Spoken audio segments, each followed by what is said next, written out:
Welcome to Tafe, New South Wales Floristry, Western Sydney region. My name's Berger and today we're going to be talking about dahlias and their post-harvest care. The dahlia is a really beautiful flower that comes in a lot of different shades and colours, and it's a flower that loves to be presented in water wherever possible. However, it can be used quite successfully in floral foam and other mediums with a little bit of extra post-harvest care. You'll normally find that the dahlia has a very hollow stem, almost like a drinking straw, and it will come with its foliage on it, as well as normally a nicely opened flower and some buds. The buds will develop colour a little bit along the life of the flower, but the leaves are quite soft and tend to dry out quite quickly. So normally we remove most of the leaves off the dahlia flower when we're going to use them and put them with other types of foliage that will last longer than the actual leaf, because the flower will continue to live longer than the leaf. So I'm just removing the leaves off the dahlia, and what this also does is means that the water will travel up the stem directly to the flower head and not out all the lateral branches where the leaves were. So I've just taken and cleaned the dahlia up.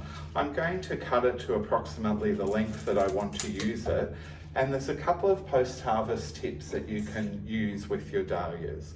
Using a plastic or metal container. I've used a plastic one here to let you see the depth of the water. I've filled the water probably about 10 centimetres deep, and what I'm going to do is just plunge the stem of the dahlia into that water, and what I'm seeing here very closely is little air bubbles that are popping up to the surface of the water, and what that's actually doing is opening up the stems around the stem and pushing any water and air out of the stems and making all those little cells open a little bit more so that the water can draw up the outside ring of the stem, because the center is hollow. What you'll notice, I just left it in there for about 10 seconds or so, is that now the bottom of the stem has gone a slightly different color, and that shows that it's been successfully scalded in the water to open the cells. What I'm going to do as well is there's a couple of different ways that I can do this. I can fill the stem of the dahlia. So what I can do with the dahlia stem, now that I've scalded it, is I'm going to actually fill the stem with water using one of the test tube toppers, because remember, this stem is hollow and you can see it takes quite a little bit of water that will go up into the stem. You can then secure that water into the stem by putting a little bit of cotton wool. You can also put a tiny bit of oasis into the base of it as well if you're using this in floral foam, and then what it's going to do is keep the water in the stem. You can see it's not dripping out now, and then when I put my flowers down deep into the water of the vase, it's going to keep that water that's in the stem, and the cotton wool will allow more water to be drawn up into the stem. So that's one of the post-harvest tips to keep your dahlias longer after use. The other thing is sometimes we'll have a smaller dahlia that has quite a fine stem because it's nearer to the top of the flower.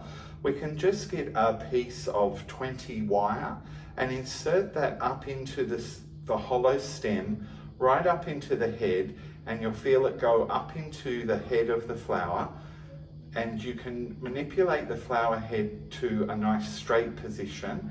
And now the wire is actually slightly up into the head of the flower, so that's going to actually keep the flower upright when I use it in some arrangements.